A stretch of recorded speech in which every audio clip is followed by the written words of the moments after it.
language.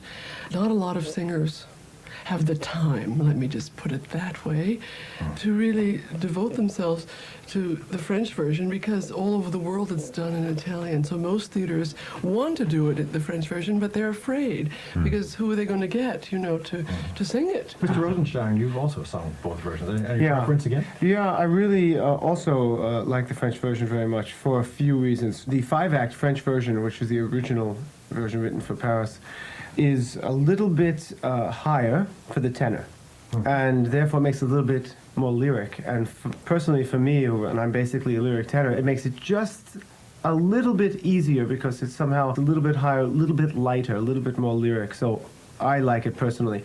Also, as far as developing Don Carlos, it makes it much easier to have that first act. This is the first time I've done it in this version and in Italian, 4-act Italian. And it took me a long time to find the character after losing that first act, not having that development of the relationship between Elizabeth and Carlos, not having the moment where you see her for the first time, fall in love with her, watch her make this decision to marry the king for the reason of trying to solve this problem between the countries. You don't see in the 4-act version the peasants begging her to bring peace to the country, and they're starving and suffering and please help us. And there's a moment in the first act of the 5-act version where you see her make this decision. So with this first act, you have development of Don Carlos a little bit more. You see the better side, the deeper, the more profound side of Elizabeth. For the Don Carlos, so I'm really talking about this from my point of view. As Sam said, I mean, to sing Verdi is such a pleasure. One wants to bathe in it as much as they can. Meanwhile, the baritone part, for me, is one of the most interesting of the Verdi characters and vocal characters. Posa is one of the most sympathetic baritones in all of Verdi. Mr. HYNNINEN? I think it's the best role for baritone, lyric baritone to sing. I studied in Rome this role in the beginning of 70s with famous maestro Luigi Ricci, and this is my oldest role. And for the baritone, it's one of the most beautiful thing what baritone can sing and perform. King Philip, how sorry should we feel for him, and how sorry shouldn't we feel? Well, I don't know. He's really not a very nice guy, but he always comes off very sympathetically for some reason. Because he has that aria. Yeah, I think the beautiful aria in Act 3. I think, but in history, he had Elizabeth and Carlo, killed. And the duet with the Inquisitor, the dialogue between the two of them, he just talks very matter-of-factly about, well, if I have my son killed, will you make sure that I'm forgiven? I mean, he just talks very matter-of-factly about this. True, but also, the royals had that obligation. You had to play the game. Elizabeth, too, for her matter. I mean, she loves Carlo and all that, but she has to play the game as well. The thing that's so marvelous in that scene that you have in your study when you're finally by yourself, right? And one gets this great feeling of loneliness, of just really seeing and feeling you as a man with your troubles. He's a very lonely, but he's also, I think, a very paranoid man. He's a bit like Otello. He's always looking over his shoulder thinking that something's going to happen to him. He's very lonely, and that's why he's looking for a friend, and he finds Posa. But I think historically that was correct because for him to feel that way, because chances are there was somebody there. Was somebody there, and he was afraid that Carlos would basically kill him and take the throne before his time, before he gave it up. Yeah, but look at all the things that the king has to deal with. I mean, not only does he have the affairs of state, but he's got the church on his back, too. Yeah. That was a tremendous, powerful... It's astounding, all the responsibility that you must feel, Sam. Yeah. I mean, you're up there. Well, it's all summed up in the last line that Philip sings with the Inquisitor. After the Inquisitor leaves, Dunque il trono, the throne must always yield to the church. Yeah, exactly. Then there's Emily. Not a very nice lady, actually. She's very ambitious. I don't think there's anything that would stop her from doing what she sets out to do. And she's extremely conceited and self-centered, although in history she wasn't a very beautiful woman, but she has grand designs and thinks in a grand way. But I really do think that she finally does evolve into a woman who sincerely does love Don Carlo, and I think that that's her saving grace, really. You know, and she denounces her beauty, and she denounces all the things that she's done against the Queen, and so on. But she seems to be everywhere, you know. The personal tragedy of it, too. Well, against her Queen, you know, that's a very big number, to have intrigued herself so into making the Queen suffer so terribly much. I think that she's very remorseful about. Certainly, that shows in the Don Fatale, and her great desire to help Carlos. Absolutely. Posa is the one person that could have solved it all, couldn't he? I mean, if they had all listened to Posa, I think everything would have gone a lot better, would it not? Yeah, and I think Posa is the only one Verdi's baritone role which is really a nobleman, and just a nobleman, and had good things in his mind. When we think about Luna or Iago, they all are bad men. Also somehow, Germont also somehow he's not so nice. But Posa has this noble thoughts always, and only. Very idealistic. Yeah. What about Don Carlo? How with it is he, or does he sort of run off a little bit too much, in not too many directions? I'm not completely sure. It'll be interesting. Every time we do a production, one does a production of something, you find other characters, and so it's within that one character. But Carlos he's a little crazy, and so everything you do, you have to do in keeping this in mind, that he's not all there. He's manic to the point of... He had epilepsy, too, didn't he? Yes, he had epilepsy, yeah. But he's manic. It's almost easy for Posa to come in and suggest this patriotic move towards Flanders for him, when just only 15 seconds ago he was dying over Elizabeth. It doesn't take Posa long. It wouldn't take anyone long. He's very manic. When he says something, he believes it. And a minute later, he could say just the opposite, and he'll believe that too. He's very single-minded. He doesn't, and I think it's part of this kind of insanity which is mentioned, you know. And he says, "I'm insane about this, and the world is coming down on me, and I can't breathe." And this is not him being melodramatic. This is truly, when he sings something, when he says something, he believes it. That's with truly a touch of madness and instability with it all. And the character you have potential to interpret lots of ways, many ways, but it's an exciting character to play. When we talk to instrumentalists about music that they want to play, chamber instrumentalists, they always say they want to play Brahms. And when you talk to singers about Verdi, as we started at the very beginning of this, there is a special thing. They all love Verdi. What is it that's so wonderful about Verdi and the way he writes? I mean, as opposed to, well, you name it. Well, it's like somehow he's inside my voice, and he knows exactly what my voice can do if it's running correctly. I mean, if it's a good night, you know. Right. It's like he says, "Okay, I want you to climax on this high C flat, and I'm going to get you up there." And the way he does it is so brilliant, and everything that he writes is so economical and so right and so dramatic and so lyric, and he's the star of this opera, period. Oh, yeah, You know, absolutely. There's no question. Yeah. It's Verdi, and Yeah. you have to have the greatest orchestra. I mean, you know, it all has to count, and the chorus, and I mean, it's just powerful music. It's I think it's a unique combination of verismo bel canto. It's truly bel canto. It's dramatic music, and it's verismo music, but it's bel canto at the same time. So whereas other composers, you can get dramatic, and the lines are for dramatic effect, and there's a certain bit of the bel canto singing, a classically beautiful line and classical singing missing, where in Verdi you always have that classic line, and at the same time, so you've got two for the price of one in some sense, and the combination is really unique, and Verdi captured that. So as singers, we're incredibly free and, in a very dramatic sense, can express our emotions. And we are very lucky to have this discipline of bel canto music and almost classically written music.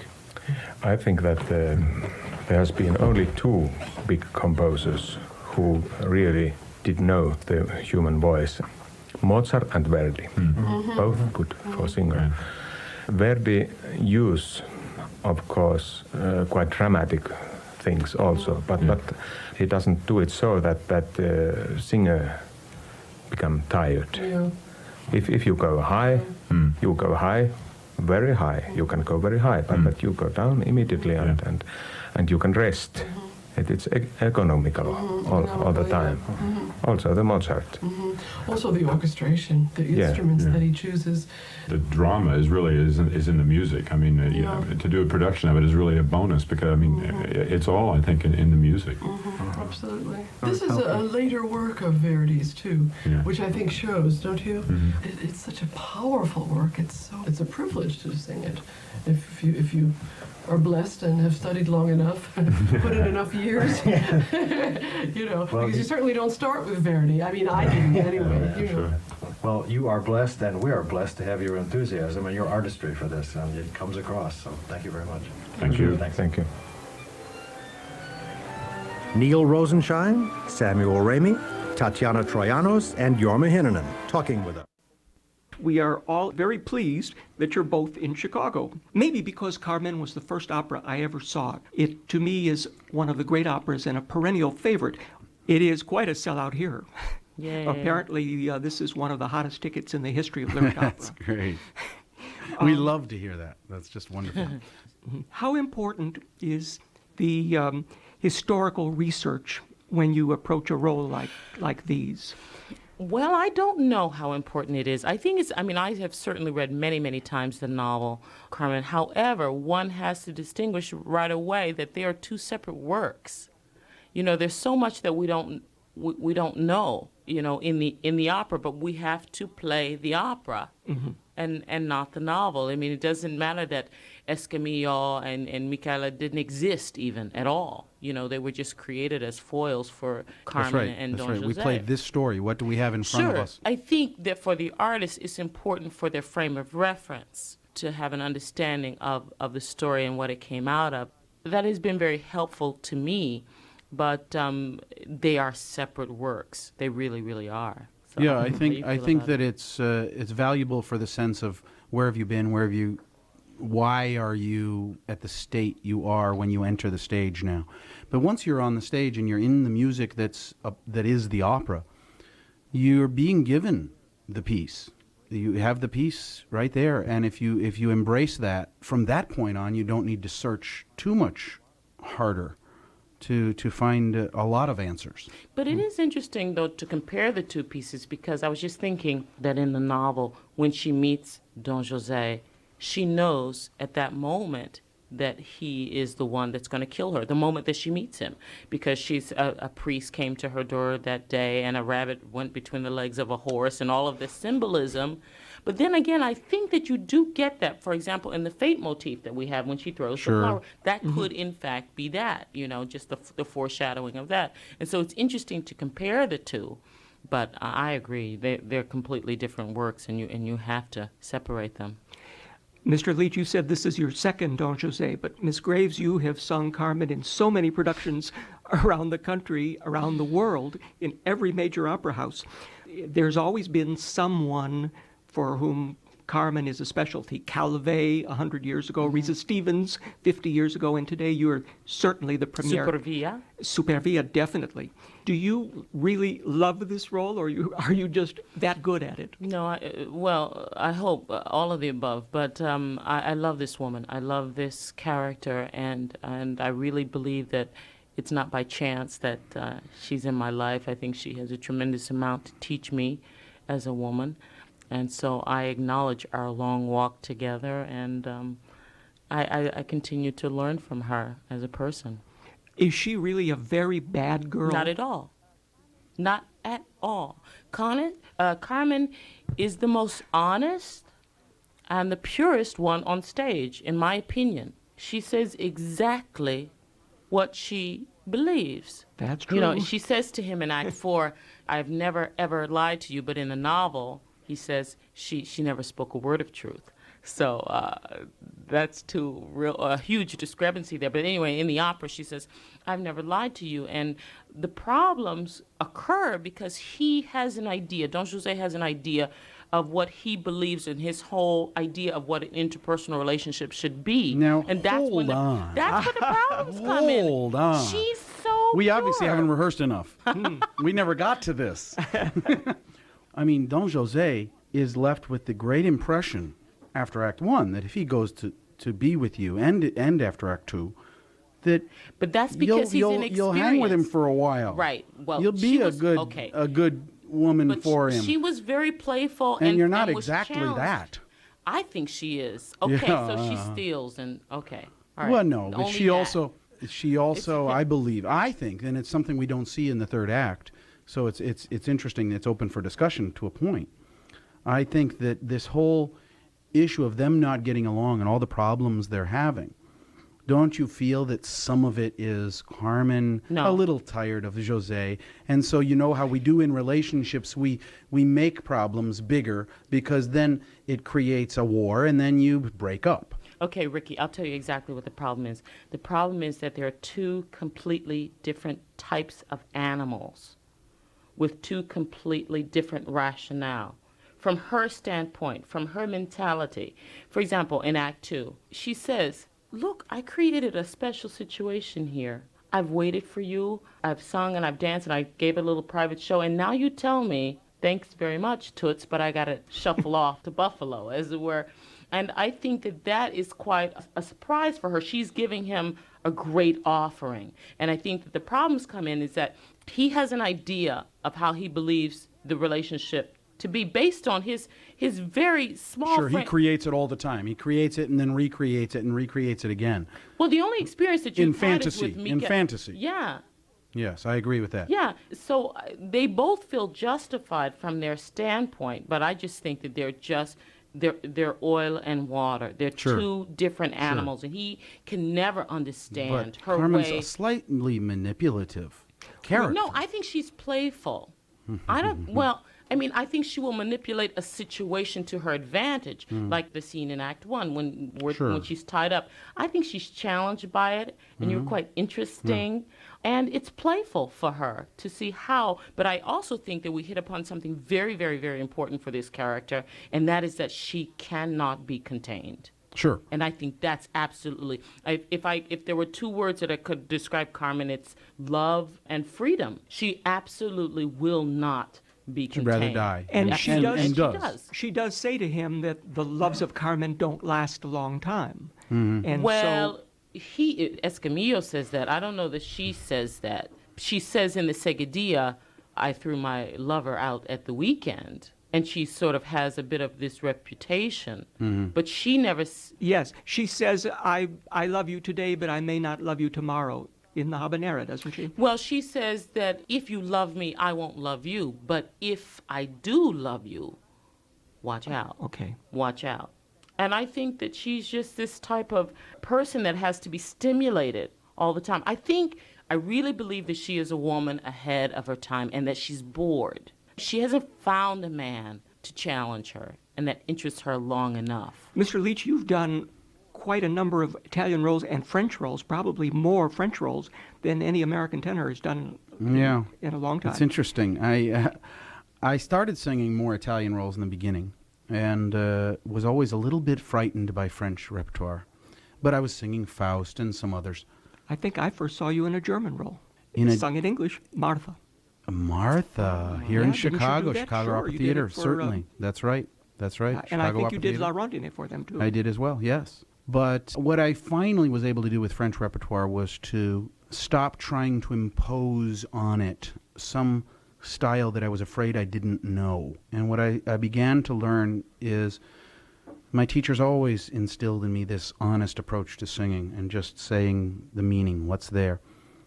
And if you simply apply that to any music, including French music, the composer put the style in it. Right. It's there. And if you really listen to it and just try to tell the story, and sing the beautiful music, the way it speaks to you, you're rewarded. But as soon as I gave myself permission to just sing it the way it felt right, it released me. All of a sudden I was free. I was just free to sing it. And then it doesn't matter if it's French or Italian or German. It doesn't matter. I don't switch gears and say, oh, now today I sing French. You know, and all of a sudden I change my voice. It just doesn't happen. And Ms. Graves, you've sung a wide variety of parts. People think of you as Carmen, but you've done everything from La Vestale at La Scala, Adalgisa, Baba the Turk. Also Serpent's roles, which I adore. Yeah, I know. But then again, I think it's because, you know, as I said earlier about this opera Carmen, that it's so wildly popular on its own that sometimes that receives a lot of attention. So people often see my name associated with it, but I can guarantee you that I'm not doing, you know, Carmen 12 months out of the year, hardly. After I leave, after here, I go to Marseille for Samson, and then to Scala for Dialogue of the Carmelites, and after that, Aida in Cincinnati. Is that your first of the dramatic Verdi parts? It is indeed. Are we moving in that direction? Well, I don't know. We are tiptoeing. We're still taking baby steps in regards to all of that. And we've had, you know, invitations to do Verdi, Wagner, all sorts of stuff. But we're very conservative, and Cincinnati seemed like the right size house in the right situation to sort of try it out and see how we fit together. Mm-hmm. One last question, if I may. A friend from the Washington area told me that you do a great deal of traveling to schools and talking with young people and working them. And is the fact that music is not being taught in the public schools now something that is causing an erosion of our future audiences for opera? Well, there are a lot of initiatives at presently that are rescuing that. I think that was certainly the fear. And we do a tremendous amount of educational outreach. And I even went to the House Appropriations Committee and yelled and screamed about the importance of not just music, but arts in education. And that has been proven time and time again, and the stats on that are just so compelling. But absolutely, we try and do that wherever we go, to go into the schools, and I do a lot of recitals, so we always piggyback them with master classes and question and answers, and just going into places where they're not offered, because I was a young girl who came out of the inner city, and music absolutely changed the course and the direction of my life, and I know what a profound impact it had on me, and I do feel a sense of responsibility to return that to the community. So it's with great pleasure that we do, and we're doing quite a few of them here in Chicago as well. You know, luckily, there are so many people that are so passionate about making sure that music isn't forgotten in the schools and for young people as they're growing up. Opera companies themselves as well, they're creating their new audiences by bringing them in, which I did when I was in seventh grade. I was lucky enough in Binghamton, New York. Seventh grade, my school was brought into Tri-Cities Opera, where I ended up doing all my training. And I saw Romeo and Juliet, fell in love with Juliet, and had never, heard an opera in my life. Yeah. And it makes a difference. I mean, look at me. I mean, and I'm, doing it. Makes every difference. And it's interesting, the impact of arts on our lives. I recently had the opportunity to speak with and meet with a class from Duke University. There's this very unique program where these are doctors, lawyers, people studying to be doctors, lawyers, other professionals, spend 13 weeks in New York City attending arts museums, having lectures. They came to the Met, saw various performances, and then after the performances, they have roundtable discussions about them. 13 weeks as part of their junior curriculum. Oh. And because they've proven it, it makes a difference. It makes better citizens. It makes better professionals. It makes you a complete individual. And so hopefully they'll create some statistics that actually prove it, which will help in the causes. I know that rehearsals have been long and arduous, and we're very grateful that you took the time to talk with us. The Italians say in bocca al lupo. What do the French say? Merde. Merde. Oh, wait. Can we do that on radio? I don't know. Well, in bocca al lupo. And thank you very much. Thank you. Absolutely. I think the final scene shows some kind of redeeming feature that, I mean, you know, her whole crack up, her whole disintegration, at least I think bespeaks some kind of fragility, vulnerability, and guilt. There is some guilt in there, you know. It's hard to get to it, but it starts to happen midway through, you know, in the banquet scene, towards the end of the banquet scene, when she sees her husband cracking up. You know, her stability starts to really falter terrifically, and then after that is a real down swing for her, and she's the one who, you know, who's strong in the beginning. He's a little bit weak. She really bolsters him. And this power trip is a power sexual trip that is only going to work if the two of them can master it together. And they're doing pretty well. And then suddenly he starts falling apart. After his crack up, though, he becomes stronger, she becomes weaker. And by the end, I feel that she becomes almost like a child. And that is a redeeming factor for me, I think, in terms of my feeling some sympathy for her. The other redeeming factor is that their marriage is childless, kind of like Bee and Eddie Carbone. That's why I was happy to do these two roles in the same season, because it's about the same kind of couple almost, in the sense they're both childless couples, and as a result dysfunctional. So it's interesting to see how childless couples, where they land in the world, you know. And in this couple, it's a major flaw, not having children, because obviously, politically speaking, it means that their line is dead. It finishes with them, and so they're trying to kill off everyone in sight so they can continue. It's interesting that you mentioned the sex power trip, because this production brings out the sex as much as the power as I've ever seen, I think, in any production. It's a very sexy production. Well, kind of like The Postman Rings Twice, you know. It's that kind of feeling, you know, that there's, I think, an aphrodisiac effect for murderers sometimes. And sometimes I think it's completely linked up with sexual power that is misdirected, and so integrated with the murderous impulse, which is pretty frightening, actually, and I think very exciting for me to play. Yeah. I just love it, you know, because it's really, I get to play such a wonderfully evil character who is, at least through the sexiness of the character, is not totally just evil, you know. At least then you see something that is seductive, you know, about her evil. You know. And Verdi's music really has that all, too. You don't have to, I mean, it's there already in the music, it's not isn't it? gilding the lily. It is really kind of going hand in hand with what Verdi demands from Lady Macbeth and Macbeth. I mean, it is brilliant writing. It's an early Verdi piece, but for Lady Macbeth, I don't think there's anything. I mean, of course, there were two versions, and we're doing, basically the second version. There is nothing in Lady Macbeth that I think should be rewritten, you know, because I think it's perfection in terms of vocal writing. And the sleepwalking scene is perhaps the most perfect creation of a monologue that I think any singer could ever ask for. And it's one of the great masterpieces of music, early or late Verdi. You must have to really pace yourself for that, though, because I mean that after all of the strength that happens before it in the sleepwalking, Well, you see you know, the tenderness. Contralto to come out of Italy, we take that for granted here, but such wonderful musicality is truly special, and something that even the greatest Italian singers don't always offer. And I was myself quite swept away, as I'm certain the listeners were, by the incredible passion and delicacy of expression, and above all, maybe, by your sense of musical architecture.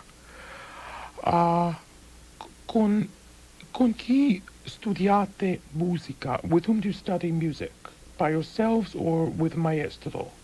Adriana? Lei ha studiato in Conservatorio Parma. Ma adesso lei intende No, adesso, forse? now. Today, in this period? Sì, in questo periodo. Adesso si studia musica da soli, insomma. Non avete un repertorio a questo momento. You don't have a répétiteur now. Puoi avvicinarti al microfono un po'? Nei teatri dove si va, Nei dove teatri siamo. dove si va, si studia.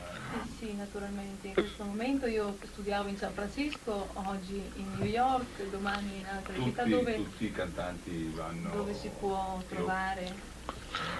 They study with the répétiteurs attached to the different opera houses, San Francisco, etc., with which they appear. To begin with, Tatiana and Nelly studied music in the conservatory. Basically, they are their own coaches, I gather. Is that correct? Basicamente, tu sei la tua repertoria, essenzialmente. Yes, essentially she's her own répétiteuse. E questo è il caso con te anche. Is this true of you as well, Nucci? No, ma noi abbiamo. Puoi avvicinarti al microfono? Si va Signora, puoi... Si va nei teatri, si va con i corripetitori, ma ormai io credo che a questo punto io sono 30 anni che faccio musica e posso studiare, insomma, si va a ripetere con dei maestri, con dei corripetitori nei teatri, ma poi si perfeziona anche da soli. Poi abbiamo una grande fortuna, facciamo le prove, we rehearse with the great conductor. Questo è la cosa. After 30 years of studying music, essentially he's his own maestro, but he has the good fortune of studying, of course, and working, rehearsing with the different maestri and performers with whom he comes in contact in the different theaters. On the words memorie nel ballo in maschera, you did a syllabization that is a little different from the usual. Sì, questo cioè io non cambio la parola, io cambio solo l'accento perché mi è più comodo per me, per il mio modo ma però non modifico, I don't change it. He doesn't change or modify the word, only the accent, because it's more comfortable for him. Could you demonstrate the traditional way of singing that passage, and could you then show us the way you do it? Puoi mostrarci l'interpretazione tradizionale di quel passaggio e poi mostrarci... Normale... Yeah.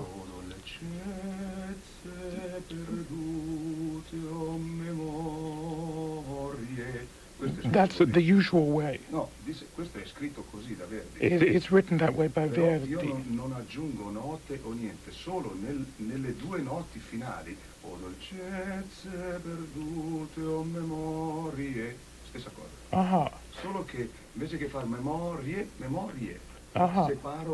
separo le due, ma non cambio assolutamente niente, non change nothing. The only change he makes is that of fitting the syllables to the notes a little differently. Questo per la prima volta ha voluto che io cantassi così il maestro John Pritchard. John Pritchard recommended that he sing it so. Era un inglese. Sì, un inglese, ma lui an Englishman. Era allievo di Vittorio Gui. Who had studied with Gui. E mi diceva che così era più importante, e forse ha ragione, perché cantare o dolcezze perdute o memorie si chiude molto il suono. That's the traditional way in according to Nucci. You close the sound very much. O dolcezze perdute o memorie è più drammatico. His approach, he maintains, is more dramatic. Ma un momento, we don't change nothing. But nothing is changed other than the way the syllables are fit to the pitches. Una sillaba è anticipata, una croma. One syllable anticipates, how do you say croma in inglese? Ottavo. An eighth note? Yeah, an eighth note, yeah. Do you two ever disagree about matters of voice production? avete forse qualche discorso parlando di tecnica vocale?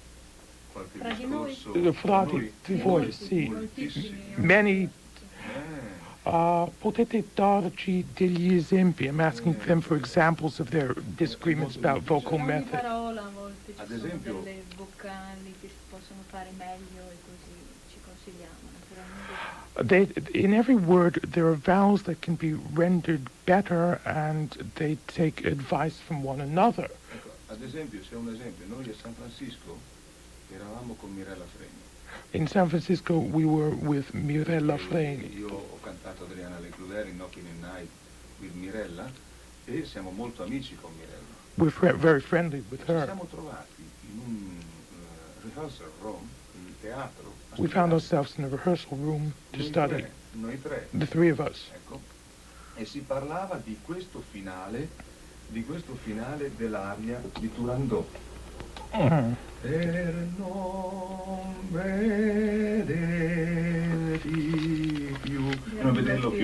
vederlo più. E come fa adesso Adriana, gliel'ha consigliato proprio Mirella Freni, perché diceva, e ha ragione, come Adriana faceva come si fa tradizionalmente. Adriana did the passage as it's traditionally performed, Come facevi col fiato. with the breath. Questo veniva diversamente col finale, veniva legato per non vederlo più. E non è più drammatico se Invece lei anche diceva con di una- prendere un fiato prima, Yeah. tenere più corone tenere le di tre no, di corone nota, scritte da Yeah. Puccini più lunghe e prendere un altro fiato di fiato al espressione alla fine. finale che It's more dramatic to take note of the three fermatas written by Puccini, and to take a breath between the syllable lo at the end of the word vederlo, to see him, and the word più, more, to see him more, which Adriana Anelli does. Un altro esempio. è più drammatico. But wait, were you, and at Nucci, did you advocate not taking the breath, or do you favor taking the breath? No, a me piace più così, He prefers it with the breath. più drammatico. E io, ad esempio, noi parliamo di tante cose. Il Rigoletto, ad esempio. Adesso faccio a esempio per Adriana, il caro nome. Yes, I'm just told that we're having a trouble with one mic here. Let's see if that's better. I can hear them well enough in the studio on my headphones, but apparently something may not be making contact. We were having trouble earlier. Something shorting out. People, if outside you can't hear them, do come in and alert me to that.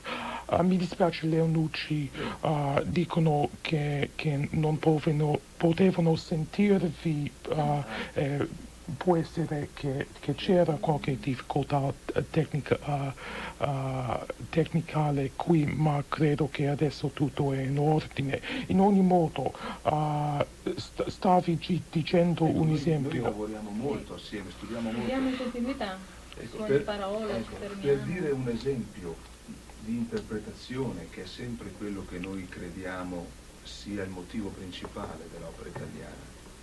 Verdi ha scritto un altro esempio. Nel caro nome il soprano inizia con tutto staccato, pausa di sedicesimo tra le note che canta, e cioè caro nome che mio cor, poi termina e riprende il motivo e canta caro nome che il mio cor, con le stesse note.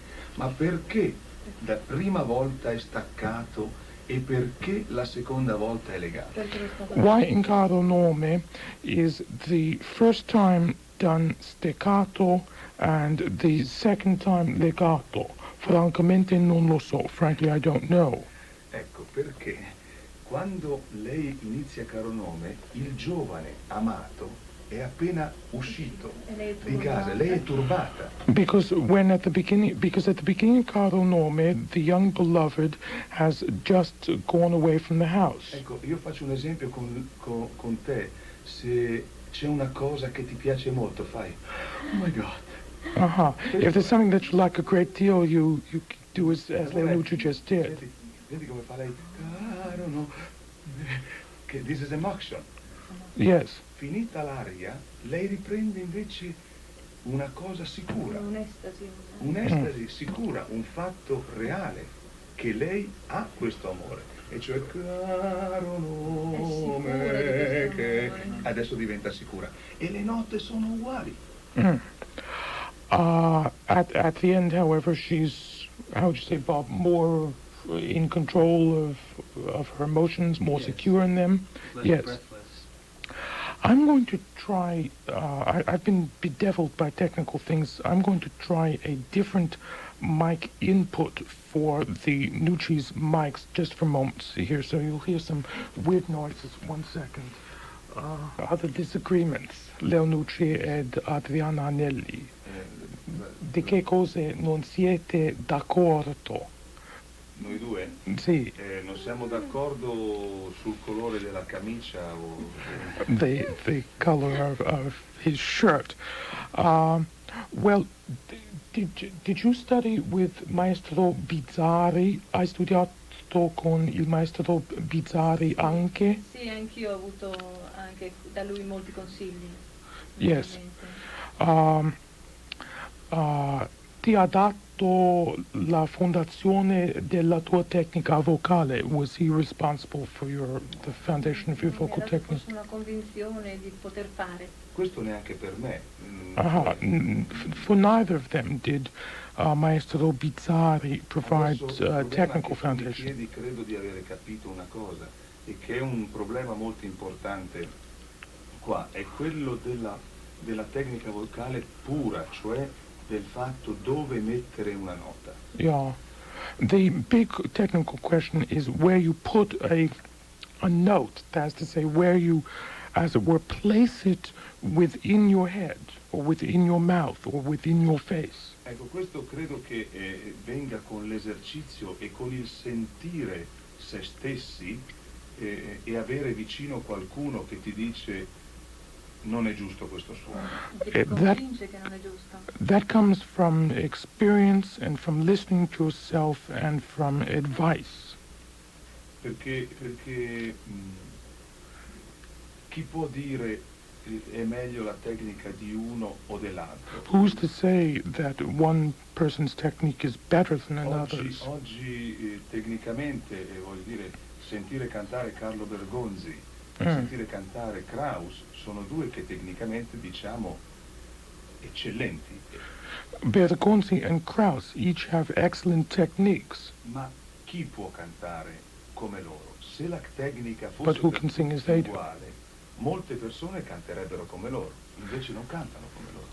If all techniques were equal, many would sing as they do, but in fact they don't. Invece noi abbiamo solamente due che cantano così, che sono Bergonzi e Kraus. They're the only ones who sing as they do. Il problema.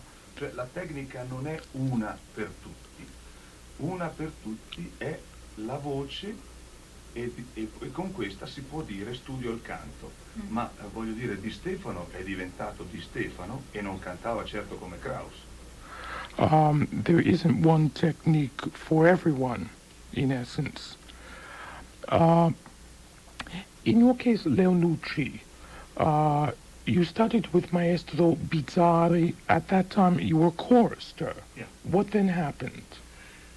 Ma è stato molto importante perché io ho temperato il mio fisico e le mie corde a un pesante lavoro, perché io andavo al giorno al coro, alla sera performance, e in the after non andavo a studiare, questo per tanti anni. At that time, in the late 60s, early 70s, Leo Nucci was studying voice with Maestro Bizzarri and performing as a chorister at La Scala. Sì, c'è un aneddoto che ha detto il maestro del coro della Scala, Romano Gandolfi. Gandolfi, the celebrated La Scala choral director, told an anecdote on Italian TV. In television, perché un amico del coro disse in televisione, si parlava se c'era possibilità di diventare professionali, famosi venendo dal coro, e il maestro Gandolfi disse sì, yes. Nucci, se vedete Nucci è diventato famoso. A chorister asked Gandolfi, can one become famous singing in the chorus? Can one emerge from the chorus into a big-time career? And Gandolfi cited Nucci as the example. Ecco, e allora un collega del coro disse sì, ma Nucci è stato fortunato. Yes, but a colleague said, but Nucci was fortunate. Sì, e Gandolfi rispose sì, è stato fortunato, solo che quando voi andavate to play boccette, no, per gli altri, Yes. lui andava a studiare. Yes, Gandolfi replied, but only because when you went out to play boccette, Nucci went out to study. Questa è la differenza. That's the difference. Well, what happened to you career-wise? Where did you sing when you re-emerged as a soloist? Ma dopo è stato I'm very glad, veramente fortunato, ma molte occasioni favorevoli fino al 1978 in Covent Garden, quando Vixel cancelled in Luisa Miller, e Ricciarelli and Pavarotti called me over to London to sing Miller in Luisa Miller new production, e una nuova produzione del direttore Mazel, e questa è stata la grande chance della mia carriera che mi ha fatto diventare cantante internazionale. Is there a selection on your record that you would like to play at this time? Yeah. Yes, which selection? Something on the outside, on an outside band, preferably? Maybe, no, I'm saying here, maybe we starting with, why not? The first, number one, Luisa Miller. Luisa Miller. Why not? I'm saying, you don't like? No, fine. Lui detesta dover trovare Sì, la prima. Questa. il numero 3. Sì, ma il... Oh, we'll be hearing here an aria from Louisa Miller on Leo Nucci's recital on the London label. Well, Leo Nucci, would you tell us what we just heard? Che abbiamo già sentito in questo momento? L'aria del Luisa Paris. Miller, sì, l'aria, la cabaletta Luisa Miller, il primo atto, di Verdi. Are there any new singers in Italy of particular note? C'è in Italia qualche cantante che non conosciamo qui, di importanza? Ma io non so, adesso io non seguo molto queste cose del teatro, ma nuovi cantanti veramente importanti non c'è molto, devo dire la verità. There are few. Perché non abbiamo molti studenti e per questo non We abbiamo have few più students. maestri. In special modo tenori, penso. Non ci sono maestri in Italia. Io se devo consigliare un maestro in Italia non so mandare da chi.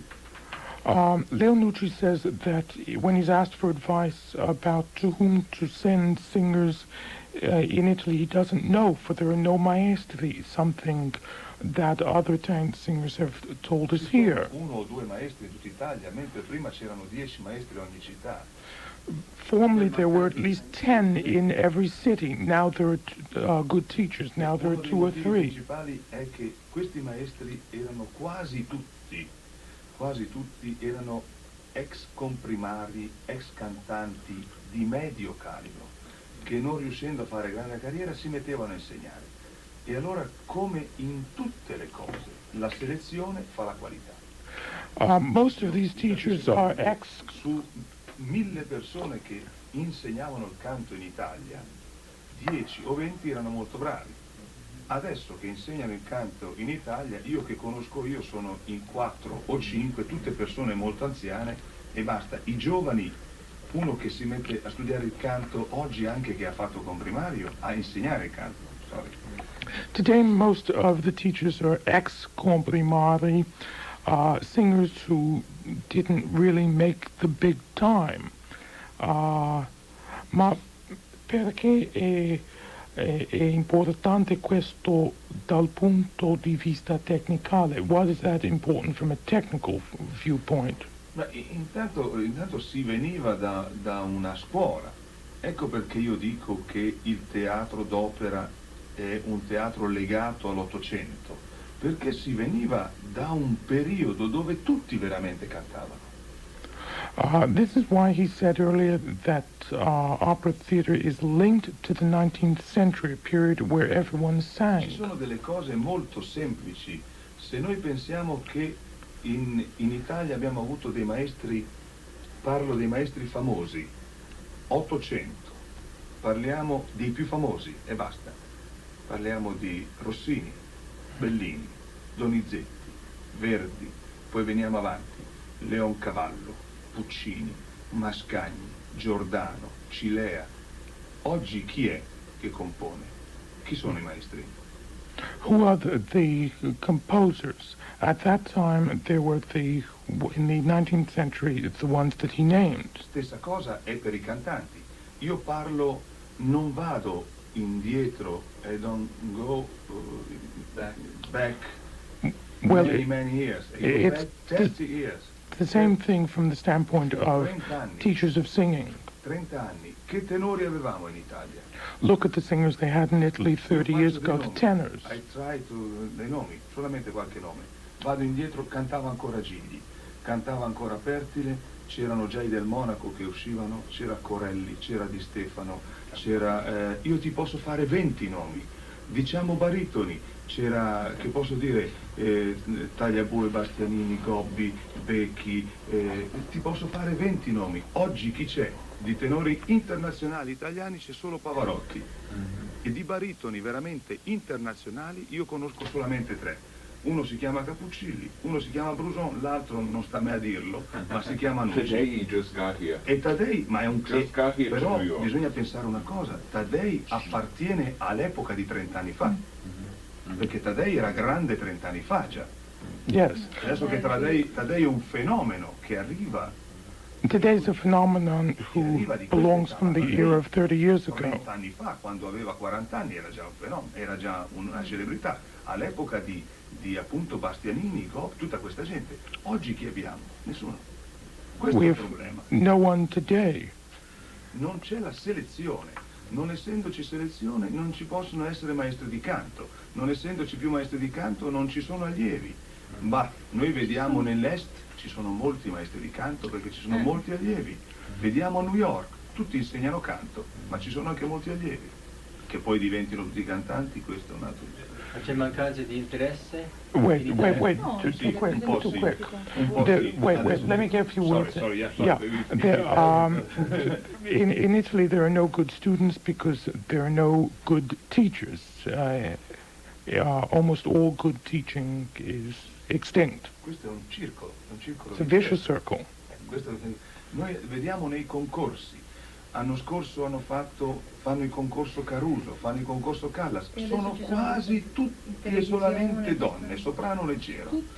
Solo soprano leggero, non c'è un baritono, non c'è un basso. In recent contests there have only been good coloraturas, no decent baritones or basses. This is a real problem, because the young in Italy like more, come noi diciamo, un posto, a place, sure place, to take money and demand this is what they want, dei giovani, questo vogliono i giovani in Italia, vogliono la sicurezza. Prima era un'avventura, oggi no. È cambiata la mentalità. The mentality has changed in Italy, in the young people. E devo dire una cosa, c'è più interesse nell'opera negli Stati Uniti. There's more interest in opera here. Shall we hear another selection from your record? Why not? Allora sentiamo forse due, ecco, questo è una cosa molto... Numero 3 del side one. Due Foscari. No. Eccomi solo al fine.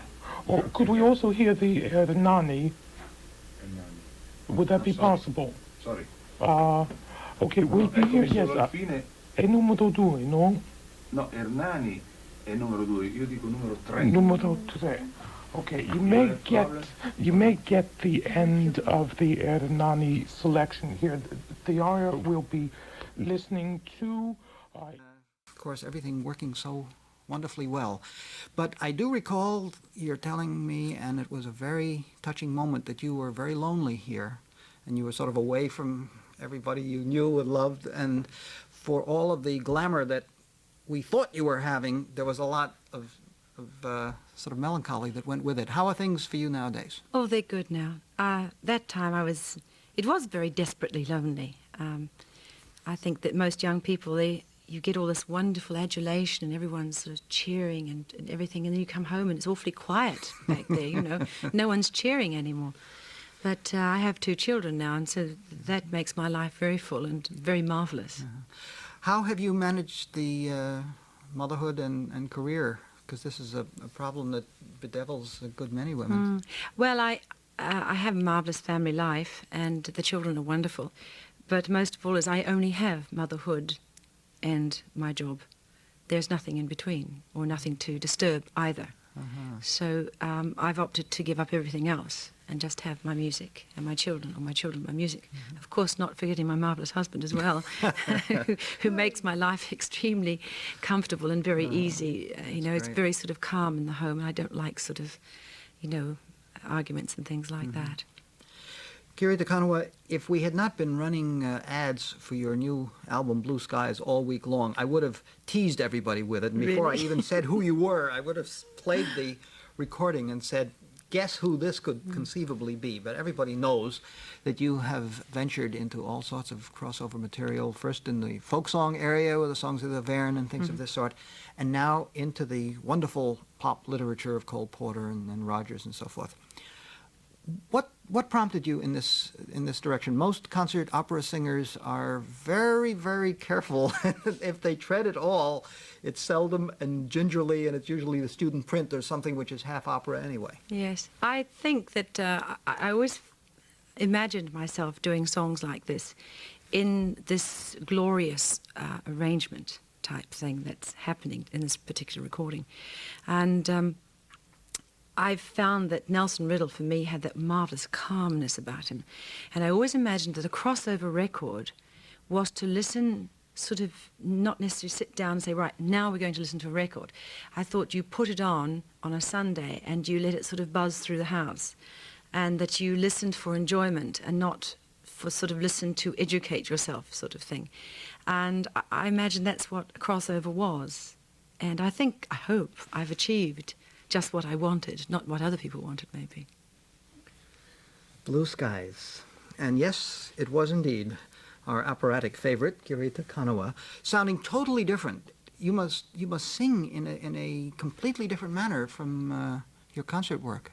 Oh, yes, you just don't push as hard with your singing. You know, you don't sort of just sing out so much. You just sing very easily as it sounds. And it was a pleasure to do that because it was one of the easiest recording sessions, even though difficult because you had to interpret. There was easy singing, but difficult because it was not my natural style. You know.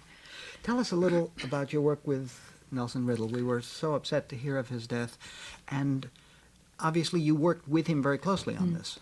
I met him it seems so silly, but we kept meeting all over the world. First of all in Australia, and then in Monte Carlo he came over to try and sort out songs, and then in Chicago to put them down on a demo sort of tape with piano, and finally choosing what we would do. We worked fairly closely that way. We talked a lot, we laughed a lot, we socialised a little bit, and when we recorded it was very serious but marvellously laid back because he was that sort of person. And when I heard the news of his death, I just felt just awful. I did, and the feeling was horrible because I'd lost my father only in January, and I sort of put Nelson on that same level as being a sort of my father because he talked to me like my father did and said wonderful things, just lovely, gorgeous, gentle things, you know. And he took the children and my husband and I and the children out to dinner. And he said something, oh, we don't want a nanny, do we? No. He said, right, just let us go. And so we went to a restaurant and he wrote a lovely card to my little daughter. This was out in Los Angeles. And he said, to a very beautiful little girl, thank you for having dinner with me. So we have those gorgeous moments to remember. And of course, the album, which I gather is climbing charts all over the place, including England. Yes, They England like it is over there, very huh? popular. I actually thought that England wouldn't like it very much because they don't like you coming out of your so-called channel. But if it's accepted for what it is, which is a light listening recording, something that I've always wanted to do, and most probably hardly ever have another chance to do, because I don't think you can sort of better this sort of person's arrangements. You could do a whole series of English songs. I mean, you've got Noel Coward and Ivor Novello and all kinds of things. So maybe that's something to... Yes, we haven't got Nelson Riddle, though. That's alas, quite true. This is very important. However, let us return to the Blue Skies album once more. And this time, a song by Jerome Kern. And we're on time yet for the centennial celebrations. It's 100 years since Kern was born. Kiri Kanawa, you said before we heard yesterday's that this is not the idiom that you grew up with. How did you come to this complete understanding of it and this ease with it? You must have had it somewhere in your childhood or something or other. I'm not sure if I still understand it because these things are always elusive. But New Zealand is a very long way from the rest of the world, as you well know. And our whole contact with the outside world was through recordings. And I used to listen to Frank Sinatra recordings all the time, you know, when I was a teenager, and loved that sort of thing. We only just had rock and roll. Television, I didn't get television until I was about 12 to 14, 15 years of age. So we were really locked into recordings, the radio, and so all these things were on there.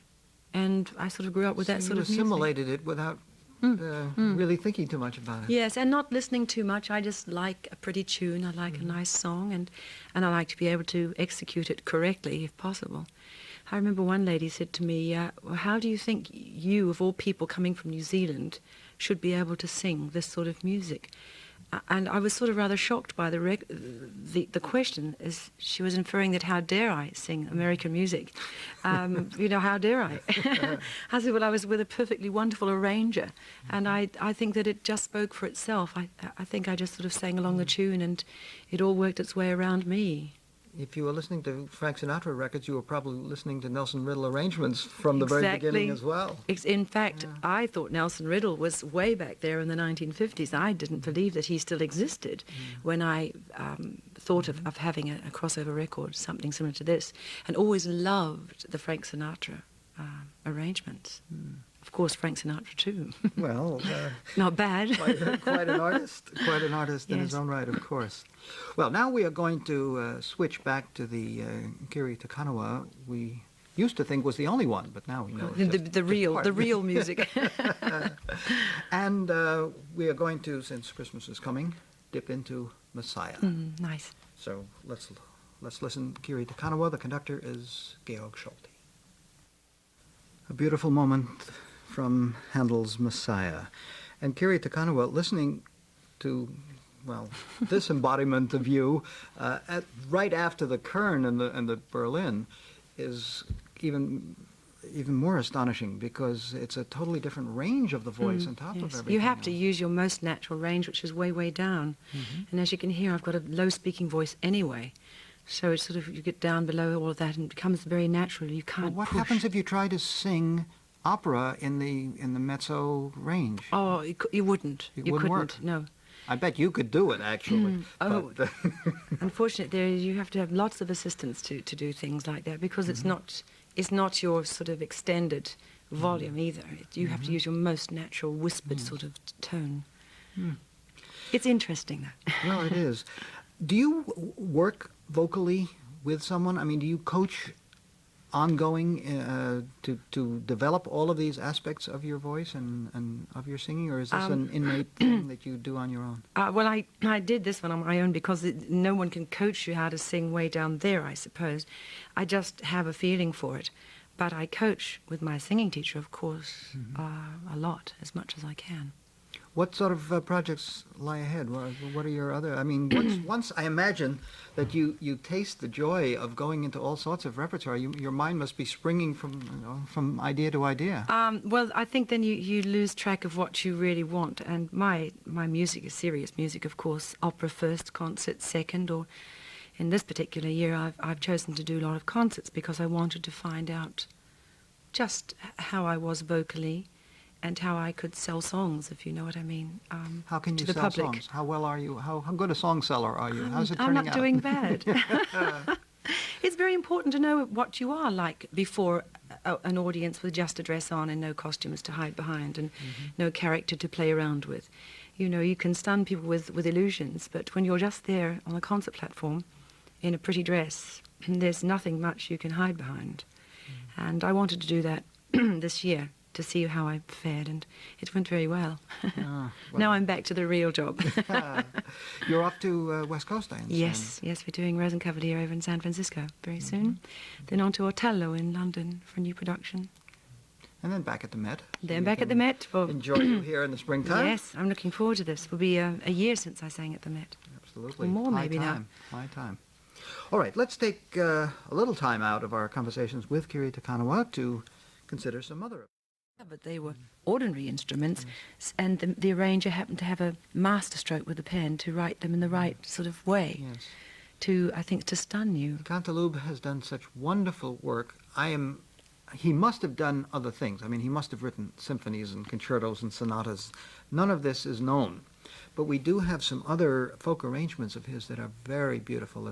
We have a whole Christmas album that's falling apart now. Oh. But time for a new recording, is it just what you mean? Oh, yes, absolutely. Yes. But he has, first of all, there are a whole series of folk arrangements from other parts of France. Then he has arrangements from other countries. And then he has a set of school songs, I think, and all sorts of material. A marvellous man. And I think that is nice to listen to that sort of music. And also it's not necessarily easy listening. I categorize my listening, and that is not, I love it driving in the car, because I always say to the recording company, the London recording company that I am with, I say, now listen, if it sounds good in my car, that's how I judge the sound, because everyone's playing it on their car radio, right? And that's who we're selling it to, because they're very important, those car radio people. Absolutely. Their cars filled with all the tapes and the things, the stories I hear about getting people through law school and getting them, driving them to wherever, Sure. It's marvelous to be part of that. Kiri, what do you listen to yourself when you don't have to listen to something, when you're not doing to check out a particular piece or to learn something or other, just for your own enjoyment, pleasure, and fun? What do you tend to listen to? Are you still with Frank Sinatra, or have you? I don't have so many of his. I'm sort of more Billy Joel, Lionel Richie, Julio Iglesias, that sort of thing. Songs that don't turn too much around in my head, so as I can, because if a song gets stuck in my head, I'll sing it all night. And when I'm learning things, that's what happens. So what I do is I go back to a one that just goes around quickly in the tune that will go out as well. So when I go to sleep at night, quite often I put on one of those simpler tunes to blow out my memory so I can rest at night. If you're working on Samson, you don't want another tune coming through your mind. And you don't want no more cadenzas. You don't want to be learning Mozart at the same time. Oh, no. It's very difficult to learn a lot of Mozart songs and then suddenly have to sing a Handelian song, and you don't know, you take a wrong turn. It's so very you hard. have to compartmentalize your study in a sense. Yes. Yes. That's fascinating. It never occurred to me. I said to my husband, he loves my memory because I have pretty good memory for music, and I say it's photographic. And I said, with 18 songs to learn, I'm suddenly, the pages are all getting jumbled up now. It might be page 13 or 18 that I'm looking at, but it's the same bar, the same side of the page, the third sort of stave down or whatever. And I'm getting so confused now with the photographic memory. It's absolute mushy jumble. Well, you may have to go back to the old system. Yes. All right, we promised you the Bachianas Brasileiras. Here is that gorgeous aria of Villa-Lobos. This is in the original form with the ensemble of cellists, and I see that the first cellist is Lynn Harrell. Marvelous, so you marvelous. Are in very good company. Lynn, by the way, will be with us in the listening room next week. Great. So give him your regards. Please send him my love. The aria from Villa-Lobos, Bachianas Brasileiras number 5, Kiri to Kanawa, with an ensemble of cellos. And we just now, Kiri has spilled the beans a little bit and confessed all why the ensemble sounds so rich that instead of the 8 celli that was in the original scoring, you used 16, huh? Mm-hmm. Yes, we like the lush sound. It was a better sound. It is. Every part doubling, yes. Mm-hmm. Yes. Huh. Do you enjoy the feeling of having a very, I gather that you do, a very rich sound with you when you sing? In other words, the idea even of singing in concert, where you have the orchestra behind you as opposed to in the operatic pit. You like this idea of having a lot of sound around you and a big cushion. Well, you have to have a rich sound, but I only have a lyric soprano voice, so it's not a big voice. So you have to be very careful how much richness you have around me, because you can be drowned out. So what you have to have is just good quality, really, around you. Well, I guess that's true of most things in life. That's true, but it shows, if you get sort of, say, not a top-rate orchestra, you can pull yourself down.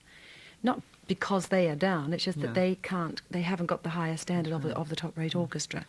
How do you deal with the just level of sound in the opera house, where you have, at the Met, 3,000 and whatever seats to reach? Well, you have to sing the composer and the opera that suits you best, of course. And like Arabella suits me extremely well, so I don't seem to have too many problems there. You have to always ask the conductor that, it's only one set of vocal cords against 60 to 90 pieces. Could he come bring that into consideration? But they normally do. They normally do. All right, we promised you a little Mozart, and that is next on our agenda. Kiri to Kanawa has recorded an entire album of concert arias, and at least one of them, matter of fact, many of them are rather unfamiliar. This one apparently was written for, it says here at least, for Mozart's sister-in-law as a kind of an encore piece. Have you ever used it in that fashion? Do you regularly. Get a chance to sing these in performance? I think I've sung most of them in performance. But the Nimmt meinen Dank, which I think you're going to play now, is just a little thank you for all the friends. It's rather sweet. And now that I think of it, we probably should have saved that Mozart concert aria for last, so we could have thanked Kiri to Kanawa with it. But the other nice part of that equation, of course, is that we have another 10 minutes to spend with Kiri to Kanawa, and we shall do so after we take care of our final announcements. It really shows the kind of versatility that very few artists can demonstrate, and you enjoy it all. I think I've just been very lucky to do all these different things. Not very many people get the opportunity. And I think it's a luxurious feeling to be allowed to do all these things. What are some of the adventures you have in store? What are cooking in... First of all, any recordings have been made that haven't come out yet? Well, Tosca will come out soon. And then I will be recording Faust. And at last I'll be recording Arabella next summer. So that will be nice. And I can't think of anything else. There are some, but I'm not sure what the names are at the moment. Do you prepare yourself differently for a recording session than you would for a concert performance? No, I take just as much care, and the scheduling is as careful. Like, I know if it's a heavy time the day before an aria, I have to do maybe 2 arias or the big scene of, say, Arabella, for instance. I'll ask for that day to be free, so as I can take a long rest and be really fresh for the recording. Sometimes, people listen to recordings and they hear perfection quite often, hopefully.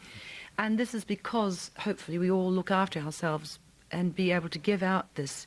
And then sometimes it's bad to have it too perfect on the recording because you have to live up to them. Yes. James McCracken earlier this year said just about the same thing. He said that the singers are forever competing with themselves because an audience goes to the concert hall and they expect to hear everything in exact proportion and every note should be precisely placed where it ought to be and so forth. Yes, that is a bit of a problem. Have you felt that in general that you have a very difficult high standard to live up to, that simply because you set such a high standard yourself? Well, I'm challenging myself, I suppose, every day. And some recordings I think, oh gosh, I wish I could do that now, I'd be much better. So if I still keep thinking like that, maybe I am advancing into sort of a higher standard for myself from day to day, and hopefully put it onto recording too. But then when I start losing my standard next to the recordings, I think one has to then gently bow out. Well, we have a long way before we have to deal with that problem, I would imagine.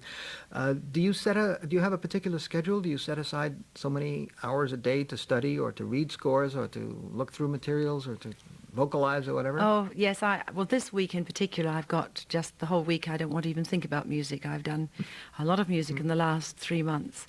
Not necessarily performing, but I've done a lot of learning. And I had a Carnegie Hall recital just last Sunday. You like Carnegie Hall as much as love everybody else? It's sort of one of those very special havens in the world that they actually pamper the performer, the people there. Nice. They're big and rough and tough, but there's a gentle pussycat in most of them, and it's really nice. And you feel very, very calm. They make your life easy there, and everything is possible. So, but this is now you're a little bit time off, huh? Mm-hmm. Oh, well, I think I deserve this one. I think you do, but you spent most of the morning here with us. Oh, this is a pleasure. This is well, fine. That's nice. That's good. Kiri Kanawa, we're going to end up with yet one more song from the Blue Skies album, and you say, actually, it is an earlier song, I believe, earlier vintage than most of the other Porter and Rogers and Kurt Weill and so forth. Tell us about it and how you first encountered it. Well, when I was about 8 years old, my mother got this song, an old yellowed piece of music, and taught it to me day after day. And I just went on radio and sang it way, way back in New Zealand. And I said to Nelson, please arrange it, because I just wanted to put it on. There was a song on one of your earlier albums, I think you said something of the same thing on the folk song album. It was by East Hope Martin, Come to the Fair, wasn't that? Well, that was one of them, but there was also She is Far from the Land, another one that I sang a lot. Yes. Yes, I remember that you said that you had known it as a child and wanted to include it. So this one is very special. I think we feel all the warmth and sentimentality coming through your performance. Kiri Kanawa, When I Grow Too Old to Dream. It's by Sigmund Romberg and Oscar Hammerstein II, and I just now went to look it up because I didn't remember it being in a show at all, and it turns out it wasn't. It was in a film called The Night is Young. Oh, thank you. Now You've made me... next time you're playing Trivial Pursuit or something, yes. you can get an extra point if that question comes up. Kiri Kanawa, it has been a joy. Really, it has, to welcome you back, to see you so radiant and content in your life, and to find things going so well in all directions. And we keep getting all these fabulous recordings to make us happy, so all's well. Thank you. It's been a great pleasure. Thank you. Well, our joy, and do come back, see us soon. Okay. Currently starring here at the Met in operas that are about star-crossed lovers who fall in love at first sight. So in your opinion, what causes the instant attraction between Romeo and Juliet, or between Alfredo and Violetta? Ooh, I mean, first of all, I think this is a theme of many, many operas, so it's not only those two. We can go on mentioning them for hours. So, well, I think, if I speak for La Traviata, the most important point there is that Alfredo seems to be extremely naive and innocent. He has no idea about not only about love, about life, about everything. He doesn't know how to take responsibility, nothing. The only thing is he sees this woman who is surrounded by many other very important, very rich men, and he just falls in love without any thinking. So that what makes the story very interesting towards the end, when he realizes what he has done. And so Ms. Dessay, what about Romeo and Juliet? I would say in opera, everything must go quick. So they see each other, they fall in love, and the story can start. And I would like that someone write a story for an opera that takes long to fall in love, that takes 3 hours to fall in love. Have you seen any Wagner operas recently? But I mean, to fall in love, you know. They have to hate each other first, and then progressively fall in love, you know. In Wagner, they fall in love, and then it lasts long. You know. Well, the tragic point is obviously the most interesting, so that's why everybody skips the playing around, it's a pity. fooling around at the beginning. It's true. Because the beginning is the most interesting. No, but if you take, for example, Don Carlos, Verdi added there an extra act, a first act, to talk about or to explain the story, how they came together. And still today, you can't decide which version is better, and the one that is played more is the short version. So really, and in Traviata, you don't really get to see them happy together at all. It all happens between the first and second act, sort of. What about both of you have very wide repertories of roles of very diverse styles and languages, but within the variety, there must be some common threads that makes you recognize a role as a good role for you. What would those threads be? Is it vocal, spiritual, dramatic? What makes you feel that role is for me?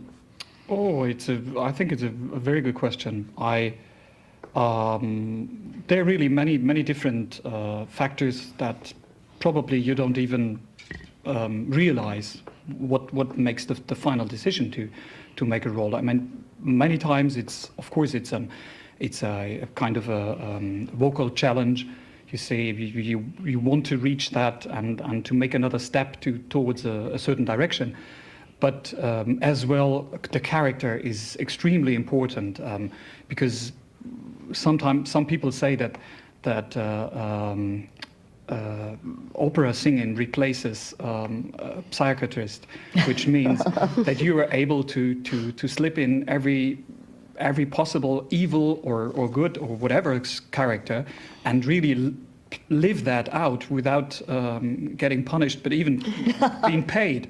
So that is really interesting and a very interesting experience, but also dangerous because you always have to be aware that you have to come back and as well to not defect your voice with the character. There are some roles for me, for a tenor, for instance, Otello is a very important role in that because the character is fantastic and everybody would love to play that. But the point is, once you're really in that person, you're really starting to overdo and to run your engine on more than 100%. And that's what makes it really interesting to find that borderline where it goes from fantastic to dangerous. Ms. Dessay, what attracts you to a role? I would say that I very often feel like in prison with my voice because I can't choose my voice choices. So I had to do very high stuff for a while, but I didn't choose it. It was like that. And now the voice is changing. I can go a little further and explore a little more interesting roles. But if I had to choose, I would choose a big voice for big heroines, dramatic things. But of course, I don't have this kind of voice, so I'm very disappointed. So biology is destiny. Yeah. Yes. But you're working on it. Yeah. But through, as you say, throughout a career, a voice can really evolve in new directions. What both of you, of course, have thriving international careers, and what do you find to be the most challenging aspect of that, of having a great international opera career? Well, challenging. Yeah, I think you never really think about it to say, well, I have to reach that, or this would be having to be there or to sing this role there.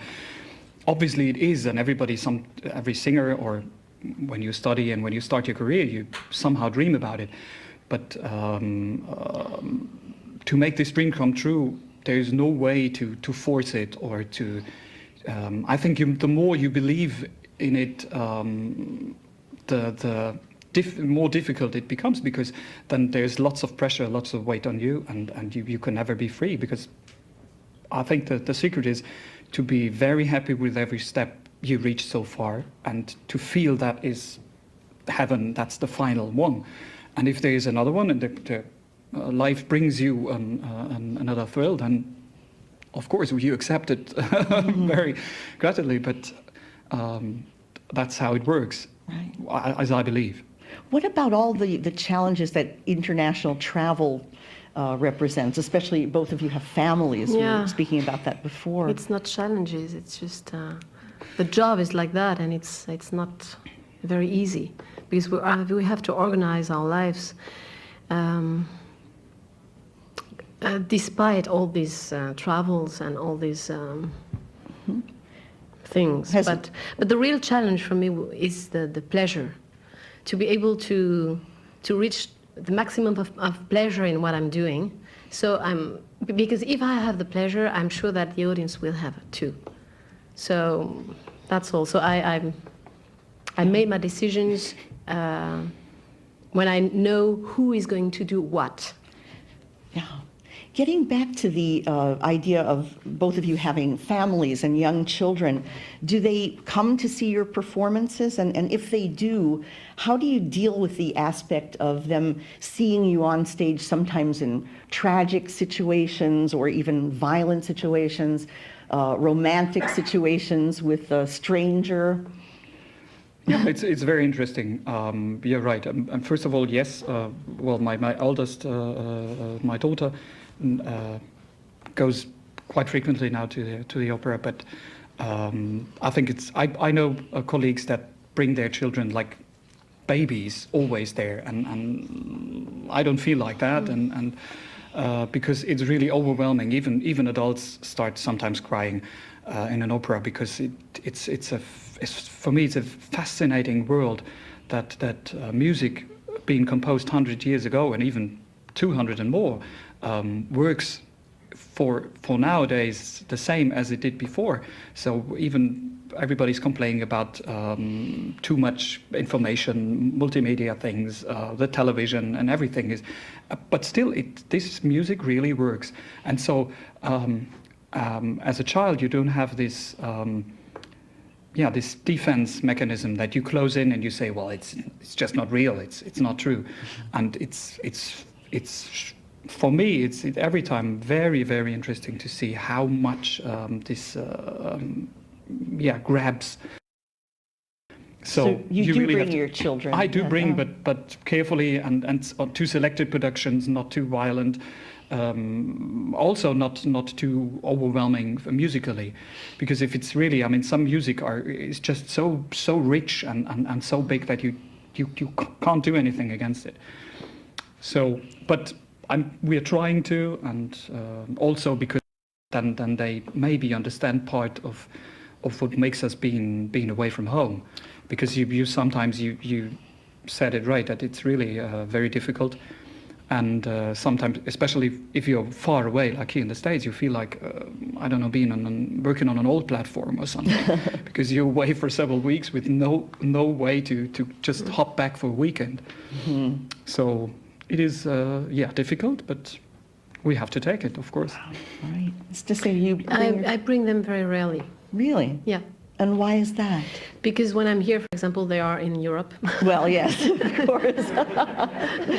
And because I don't want to force them. Mm-hmm. And it's already very much pressure for them to know that I'm not home because of this job. So I don't want to force them to go and see me on stage.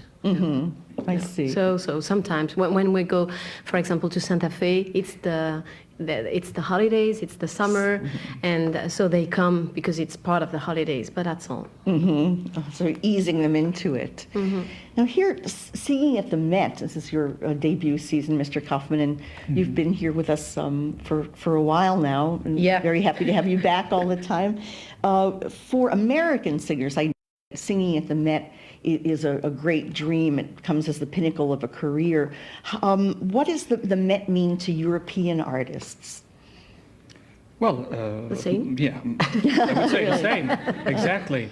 Well, it's first of all, it is not given to every European singer that has a big career in Europe to have the chance to make that step to come over to the States. So, and then especially to come to the Met, which is really, I mean, it is the Olymp or whatever. I mean, you can discuss about which theater for the moment is en vogue and which is has the perfect cast choose and the quality is a tiny bit more there. But without any discussion, there are some theaters like La Scala di Milano, which is, everybody knows about that. And the same is the Met. The Met, everybody, I think, that is lives in a cultural country on earth knows what the Met means. So, of course, it's a fantastic thrill to be here. I must say that the Met has for me the best operatic orchestra. Oh, so that's the good point for the Met. Certainly, the Met is very proud of that. What about the size of this house? Too big. Well, well, you do all right for yourselves, though. No, it's really too big. It's certainly bigger than pretty much any house in Europe. So that must involve some adjustment for you when you come to sing here. Well, I don't want to say I disagree, but it is, well, of course, it makes you feel very, very, that it's very big. It is obviously, but it's acoustically not. I feel that it is not tricky at all. There are many other theaters, well, several other theaters that are smaller, and it's more difficult to reach the audience. For instance, if you sing in La Bastille in Paris, you have the feeling that the audience is far, far away and in not another country. Is that right? Yeah. So here it's much warmer and much more enclosed. And if I think, for example, to the Chicago Lyric Opera, which is almost the same size, but you have the feeling it's much, much bigger because it is built like a concert hall. So the people are far, far away, and from back there you can't hardly see if somebody's on stage or not. So from this point of view, even the Met can create some intimate moments. And certainly the acoustics are legendarily good here, but possibly it's for the acting that. Exactly, the for challenges. the acting, it's very difficult because you can't really turn. I mean, only if the director thought that he had to build a sort of box for you. But if he didn't think about that, which is the case for Romeo, it's very difficult. What, in the remaining moments, what is the best single piece of advice that you would give to a young opera singer starting a career? Ooh. Well, for me, I figured out that it's very important to find out for yourself what your voice is about. I mean, what your real natural voice is, which means, as Natalie said before, it's very important that you know your limits, and you shouldn't try to imitate somebody else, although those persons are very adorable and admirable. That's not the point. And once you found that and you leave your voice, I would say, do its work, which means not touch it, not force it, just do it. Then the voice will guide you to the way where it belongs and where it wants to. And then the voice has also the chance and the freeness to grow, and then maybe you. Nora, as you think back of the accomplishments of the George London Foundation. What are you proudest of? Oh, I think I'm proud enough to continue George's wishes. I consider this like George's legacy to me. And he always wanted this. He was always interested in young artists. And he started it, of course, while he was still alive. And I hope that I did well and that he would be pleased with it. You certainly did very well, and in some atmospheric location, or shall we say, a singer's Valhalla.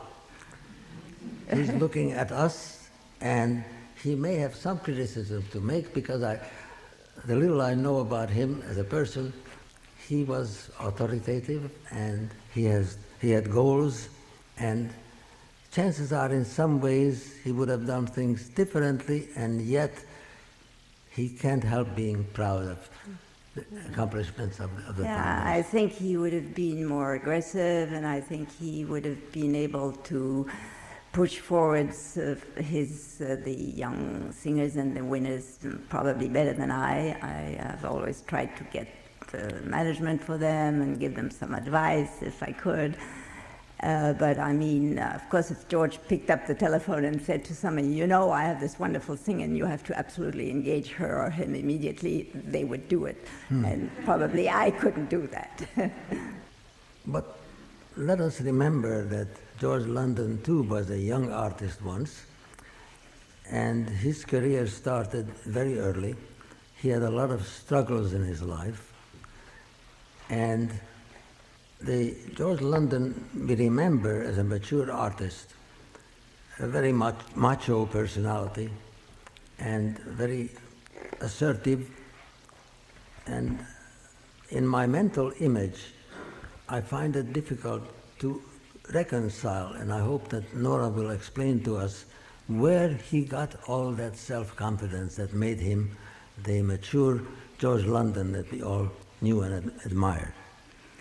Well, I think he had a great struggle in the beginning, but at some point he was heard by Judson, who was the president of Columbia Artists Management at the time, and who immediately took him under his wing.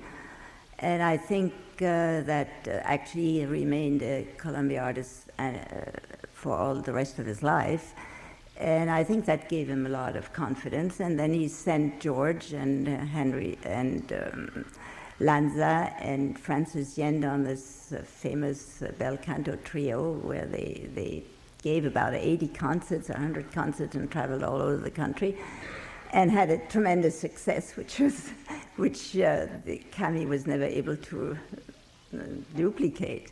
And I think that gave him a lot of confidence. Yes, well. The interesting thing is that at that time he was paid $250 for each concert. Lanza, because he was a tenor, was paid $500. And Francis Yen, who was already a fairly well-known soprano, received $750 per concert. He was quite young, George London was at that time. 28.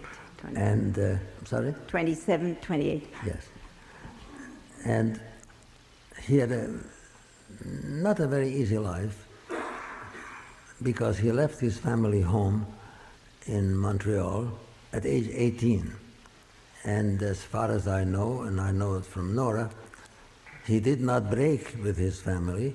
In fact, with his relatively modest earnings, he was helping his family while he was making his own career. Am I right? They were living, but they were living in California at the time. That's right. They lived in California since his teenage years. Yes. And he left because he had a tour, and he had to go to New York because he knew that you could not make a career if you were not in New York. It's at that time, and I think probably still now. Yes, he had a modest career. He did quite a bit of operetta work, and the most successful of it was Desert Song by Romberg, with which he traveled to the East all Coast over the as well, United all over States, the and United eventually States. came to New York, at which time he was fired, actually. He had a very small role, Ali Baba, I think, And Judson heard him. He had one aria, and that was enough. So. Yes, well, he became, I imagine, he became impatient. He had a lot of confidence in him, in his abilities, and he felt that Europe would be the area where he would be recognized for what he could do then as a young singer. And as luck would have it, he was right in all these tough decisions he made. He went to Vienna, and he got an audition from the very powerful conductor Karl Böhm. How did that come about? Actually, the Vienna Opera was in Brussels at the time, casting, and he auditioned for Karl Böhm and Hilbert, who was then the director of the Vienna Opera, and he sang one aria and two arias and three arias and four arias, and he thought, oh my God, it's not. And he saw, at the time, he saw Böhm was doing like this, and he said, oh my God, he thought to himself, it must be really terrible, he really thinks I'm awful.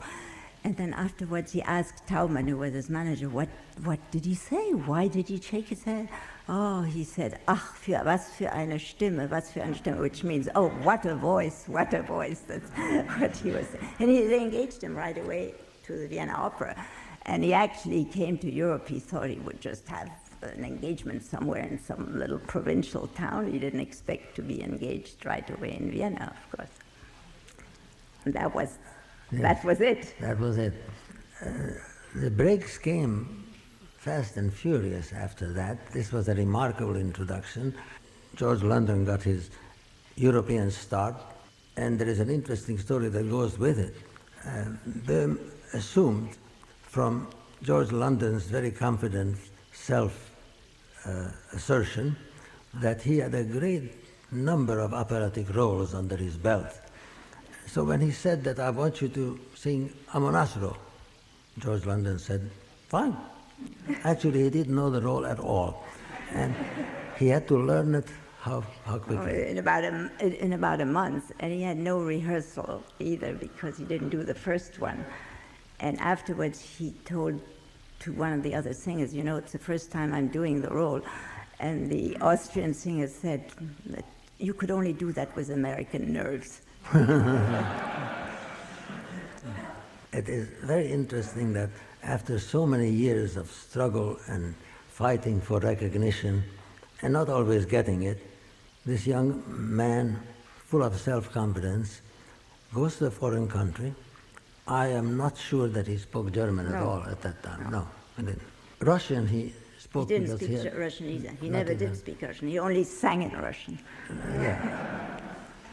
But once the ice was broken, then the offers came, and just as amazingly as the Karl Böhm interview happened, out of the blue, Rudolf Bing shows up in Vienna and engages him on the spot in the role that he sang for the first time that nobody knew. And the year was, I believe, 1951. Yeah, the debut at the Met. At the Met. And he comes to the Met and he duplicates, by that time, of course, he was a... He already knew it by then. He knew it, yes. And he made a fantastic success as Amonasro at the Met as well. Later on, roles came to him in his Vienna stay, some of the most trying and most ambitious baritone parts. The Villains, the Tales of Hoffmann, Eugen Onegin, which he sang in German, and eventually Boris Godunov, although that didn't come immediately because I remember that there were a number of people senior to him. Scheffler, Paul Scheffler, who also came to the Met under Bing, but he was the senior bass baritone. He was a wonderful, great Meistersinger, Hans Sachs. And eventually all these big roles came to him, and his American success duplicated his Vienna success, and then came other invitations, and Possibly the most important of them was Bayreuth, where he sang at the reopening of the Bayreuth Festival after the war, because Bayreuth was closed. So. Under Wieland Wagner, and the two had great mutual respect for each other. And I think his first role there was Amfortas, but then later on he had a triumphant success with Flying Dutchman, singing the Dutchman opposite Leonie Rieseneck. Yes. And this marvelous interpretation was also duplicated at the Metropolitan Opera as well as in recording, still available. Do you know the first Flying Dutchman was with Astrid Varnay? Astrid Varnay, yeah. Who was also a wonderful singer, and he liked very much. And by the way, she actually wrote me a very extraordinary letter, which is in the book, remembering the time when she sang with him. She sang a great deal at the Metropolitan also. Yes. What is also in the book is a CD. Yeah. And it includes some of the rarities, which you collected from radio archives, right? Which I had. Which you had. I had personally. The CD covers years from 48 to 64, in different areas. And so please keep in mind, is there anything else about the book that I should have mentioned that I didn't? Oh, I think you mentioned a lot of things. And, okay. I think that, a very satisfying part of his career was his performances in Bayreuth, because the relationship with Wieland Wagner was extraordinary, and the atmosphere in Bayreuth was extraordinary. Actually, he was recommended to Bayreuth, to Wieland Wagner, by Hans Knappersbusch, who was the most famous conductor at the time in Bayreuth. And I might add that for the rest of his artistic life, George maintained close relationship with the Vienna State Opera, and he performed there at least as many times as he did in New York at the Met. Well, almost. He had 202 performances in Vienna and 262 at the Met. Well, it came pretty close. So it was almost the same. Fairly good. And another thing is that he did 29 broadcasts at the Met. And I think that's one of the things that he was always very conscious about and talked to me about constantly. He wanted to leave a legacy. He wanted to leave broadcasts, he wanted to leave recordings, he wanted to leave something, and I think he would now be very happy because there are so many CDs that exist of his performance. And this may be his biggest legacy, this foundation. Nora, yes, thank you very much. Thank you. It was a great pleasure. Thank you.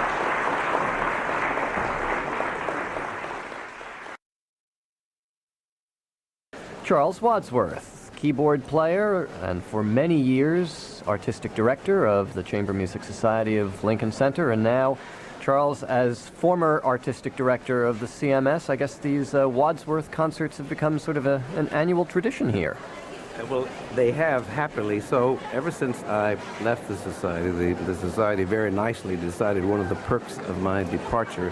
I retired from the Society in '89. And they decided, since I had a special affinity always in my programming for using singers in combination with each other or with instruments, that they would have the Wadsworth concerts, usually in the springtime, and quite often focusing on chamber music for voice with instruments or double voices. Which is an interesting point. I mean, there are people who produce song recitals, one singer, piano accompaniment. You've actually gone further than there's. Yeah, I went much further because I started discovering that there was an enormous amount of fascinating repertoire that the general public never had an opportunity to hear. At the time, I was regularly accompanying Beverly Sills around the country in concerts, and so Beverly started singing with us quite regularly, and she would call herself the girl singer with the band.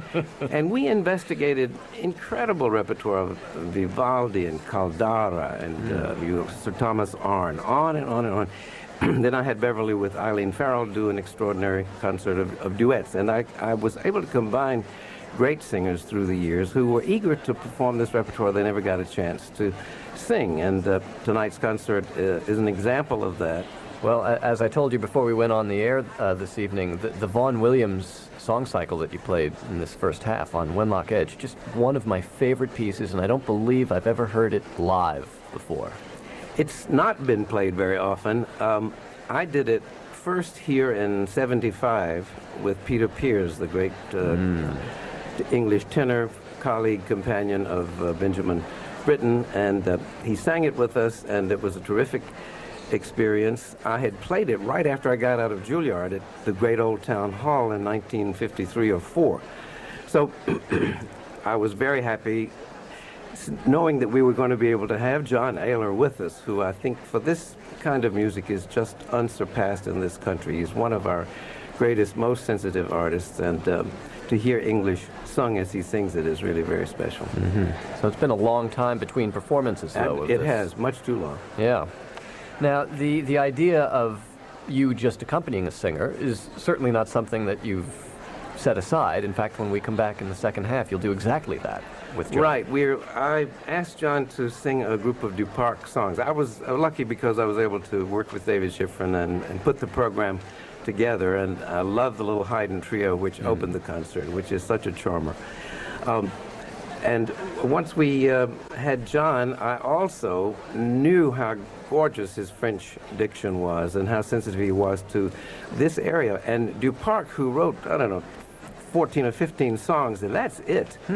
But these are so incredibly inspired and wonderfully sensitive to the text. And they're some of my favorite songs. I've been living with these songs since mid-1950s. I started studying them in earnest and then continued in Paris, and have become over the years very, very close to these.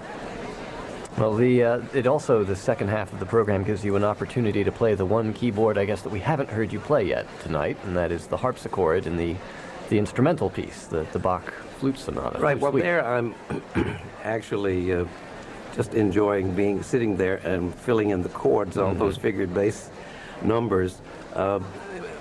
Bach and Handel and the writers of the period love to have the bass line reinforced, the cello line often we do it.